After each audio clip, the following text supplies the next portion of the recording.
до овие 10 минути на дел од сите 10 приказни, но секако тие се пуштени на телевизија Сонци, ги има на YouTube, па можете да ги погледнете во живо. А сега ќе ги повикам луѓето кои се снимени да кажат нешто за нивната битка за Македонија, кои тие водеа од онаа страна на Пирин планина. Но првин, татко наш, кој си на небесата, да се свети името Твое, да дојде царството Твое, да биде волјата Твоја како на небото, така и на земјата. Лебот наш насушен дај ни го и денес и простини ги долговите наши, како што и ние им ги проштеваме на нашите должници. И не воведи во искушение, но избави не од лукавиот, зашто Твое е царството и силата и славата во сите векови и во векови. Амин. Оти ќе дојдам при вас, откако пропатувам по Македонија, оти ќе минам преку Македонија. За благодата Божја дадена на црквите македонски. Но ке скасонував еден сон, пред мене стоеше еден човек, македонец, кој ме молеше и ми велеше: дојди во Македонија и помогни ни. Бог што составил човек да не разделува, Бог ве запишал во Божиот катастер. Ве нема во европскиот катастер, но тој не запишал. Слава ти, Татко Небесен, што си ја возлюбил Македонија. Георги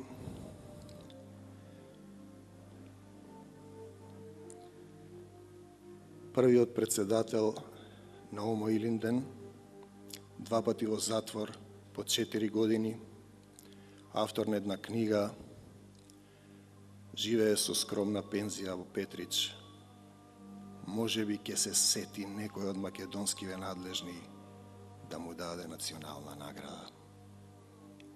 Но возлюбен од Бог, Ѓорги повели: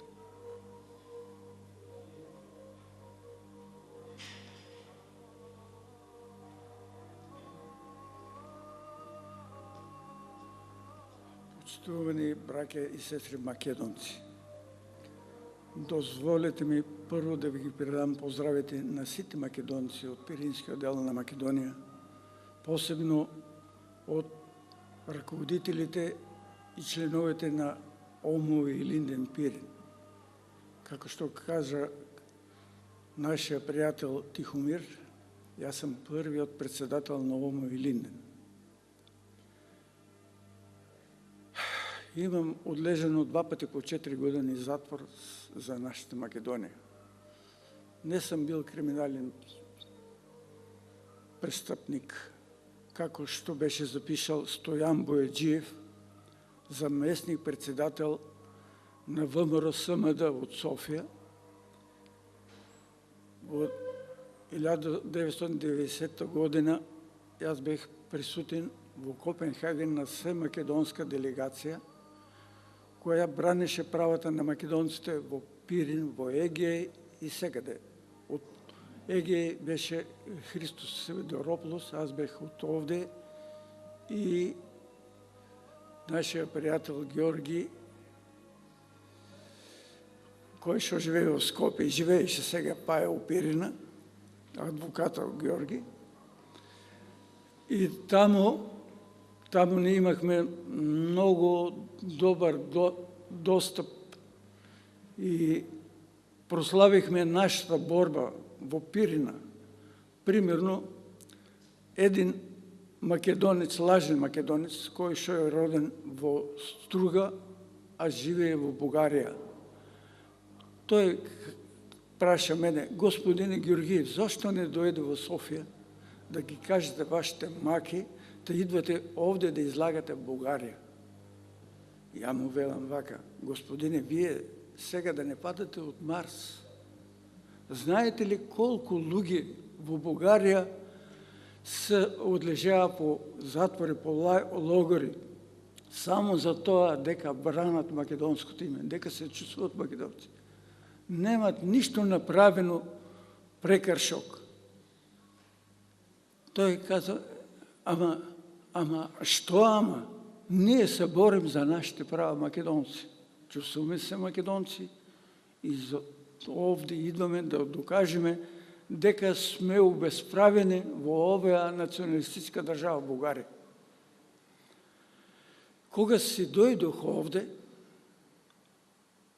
там бехме една недела, и во бугарски вестник, работничко дело, пишува овие Стојан Бојаджиев, заменик председатела, пише така: Стојан Георгиев дојде во Копенхаген, ама ништо не кажа.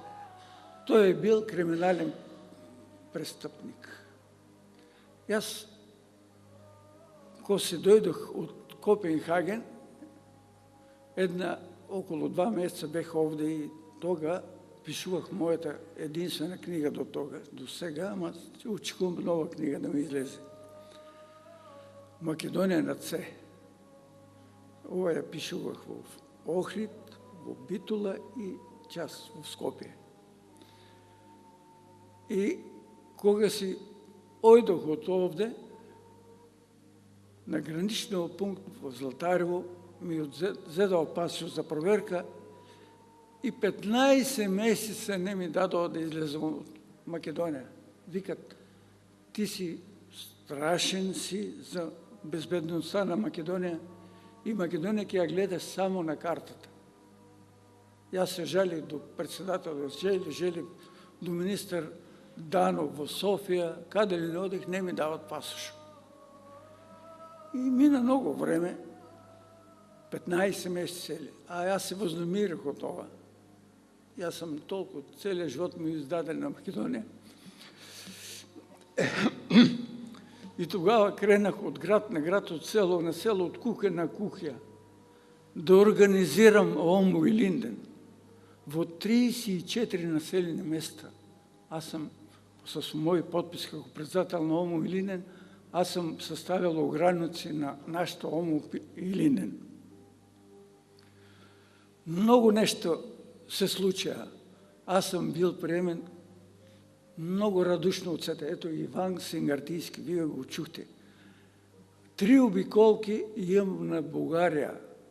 Петрич, Софија, Плевен, Шумен, Бургас, Равда, там имаме македонци исто, Димитровград, Пловдив, Асеновград, Пештера. Во сите сум составил организации. А да не говорим за Пиринскиот дел. Крена понеделник, од това село тавече, од другото, у сабота или неделја се прибера.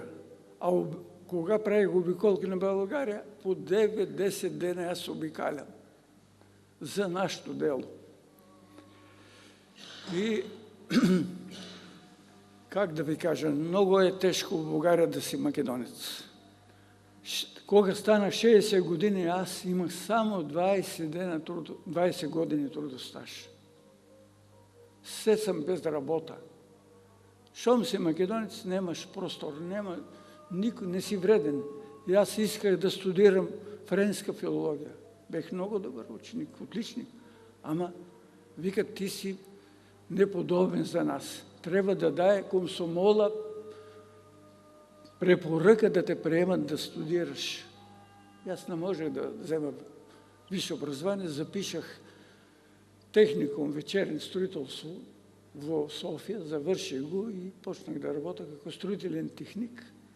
Правих магистрали, към домостроително предприятие Благоевград правих блокови во Петрич и така натамо, ама се поработа малко, научат кој сум, ајде, бегај, нема за тебе работа. Таа е приказната на македонците во Бугарија. И кога дојде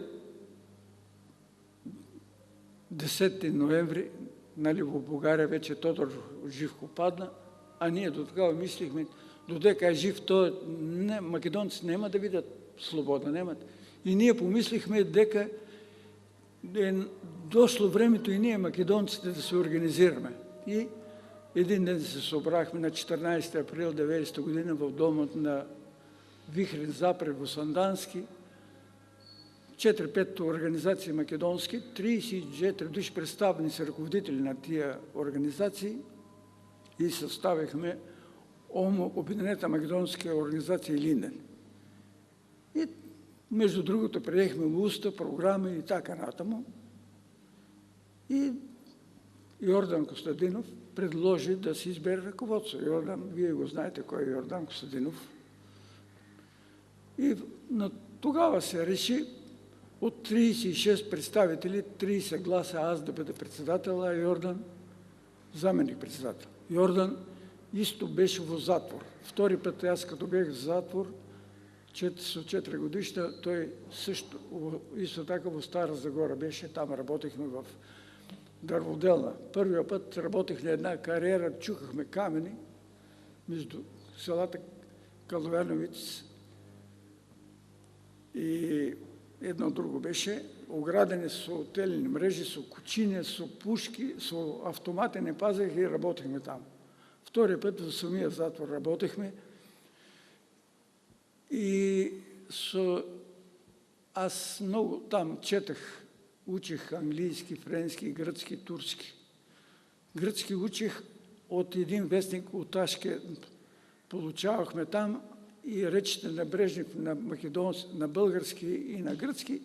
И така по сравнителен метод учих гръцки. Имаше един наш македонец от Серес, той беше в затвор, викам, айде да сборуваме, викам.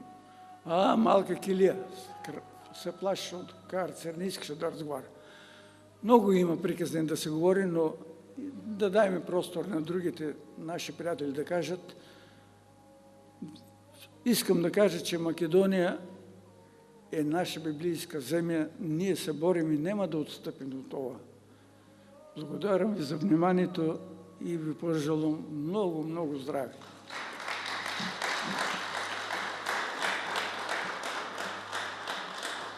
Му благодарам на Стојан Ѓорѓиев.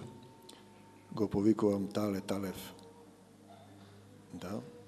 Јосеф, тој исто има интересна приказна, па да ја сподели со вас. Много е високо, бе.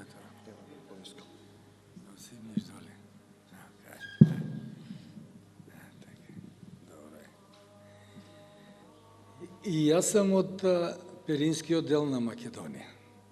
Но го мина тука велата од Пиринско. Не треба така. Да се вели дека е Пиринскиот дел. Македонија, како држава и република, е тука. Другите двете парчиња са делови на оваа татковина тука. Кога дојдов, кога пребегавме границите и дојдовме тука, бев многу радосен дека сум дошол во својата татковина. Поминавме тамо некои тешкоти во врска со нашата националност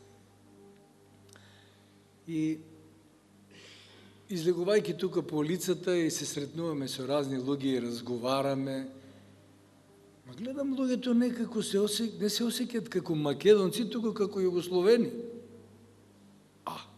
Викам, јас да не сум погрешил, кај сум дошол. И почнам и тука меѓу луѓето да ги организирам така, да ги пробудувам. Ние сме македонци луѓе. Но сега да ви речем, кога бев уште тамо во Сандански, ми падна една книга од Ангел Динев. Не знам дали ви е познат тој писател. И во таа книжка пишуваше дека Македонија ќе биде во рамките на Југославија како држава и таа еден ден ќе се одвоела и таа ќе помогне за обединување на другите два дела.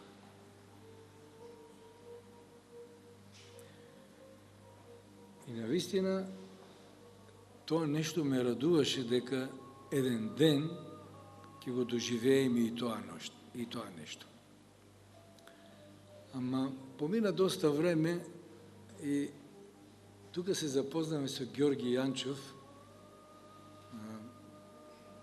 бидејќи тој беше пред нас дојден тука, и така се запознавме, почнавме да се дружиме со мојот сограѓанин Емил Димитров, исто од Сандански, и после така неколку време тој ми даде една мајца на која пишуваше United Македонија. Ама многу убава беше таа мајца, многу Пирин, Вардар, Пирин, Егеј. И му велам, од каде бе ти таа мајца ми ја даде? Вели, од Канада е. Некој си Катин му е дал таму, не знам кој му е донесел. Ама јас голема радост имам да ви кажам. И ја носев по Скопје насекаде. Каде отидам ја носев со голема радост. United Македонија, Обединета Македонија, нели? Така пишуваше. И дури во Крушево бев со неја, таму на прослава на 2 август. И таму многу од луѓето ме прашуваа, младите луѓе, од каде ти е таа мајца бе, од кај го имаш ова нешто? Викам, подарок ми е од еден пријател. И така помина доста време. И наистина, да ви кажа, кога дојде распадот на Југославија, се радував дека Македонија ќе биде независна држава, бидејќи се подпирав на пророштвото на Ангел Динев. Ама тој писател тука многу воопшто и не се ни спомнуваше на времето, јас не памтам. Сега од кога се ослободи Македонија неколку пати така го имаше тоа да се спомне. И навистина се радував многу. Македонија дојде времето да биде независна самостојна држава.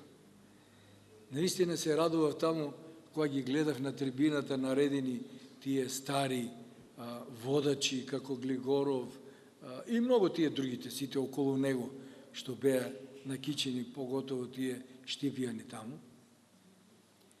И се радував дека најпосле дојдовме ние до држава, слободна, независна држава. 25 години се зад нас, продолжуваме и понатаму. Македонија не е дадена да се раскрчми. Македонија е дадена да ја сочуваме и да покажеме љубов кон својата земја. Оти на вистина е дарувал Бог. Со писма, со слова, со цивилизација, со митологија. Го пратил апостолот Павле веднаш кога беше потребна помош. После Антиох Епифан, тоа е друга приказна од Стариот Завет. Веднаш го прати тој тука и затоа не запиша. Тој знае дека ова ќе се случува. Со кој разумен човек можете да му објасните дека некому таму на овој сатански свет им е важно да нема Македонија? Што е тоа важно? Освен да се понижи Бог кој запишал дека има Македонија. И што мислите дека ќе ја нема? Еден човек, во Библијата пишува, ќе натера во бегство 1000, а 20 10.000. Но 20 кои доаѓаат во мое име, вели Исус. Името на Исус е љубов. Тоа подразбира да го љубам Тале и Стојан и сите македонци и академик Ѓорги Попатанасов од Пиринско. Не да ги делам. Ако јас не го љубам својот брат кога сум го видел, како ќе го љубам Бога кога не сум го видел, како ќе ја љубам Македонија, тогаш не можам да ја видам Македонија.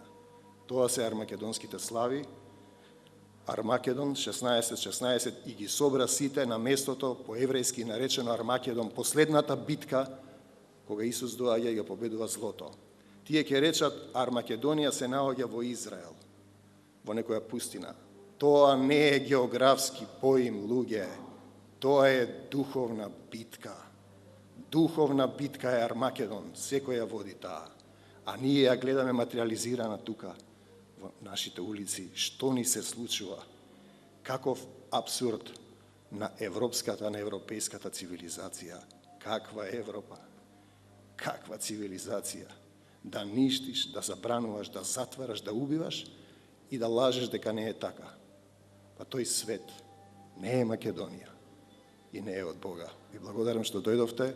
Се надевам дека 26-тите армакедонски слави ќе бидат тука со македонците од Солунско, од Леринско, од Пирин, од Сандански, од Гора, Голобрдо, да ги слушаме нивните песни и ора, да го славиме Бог и да бидеме заедно во мир и љубов, каква што е Македонија. Ви благодарам. Амин.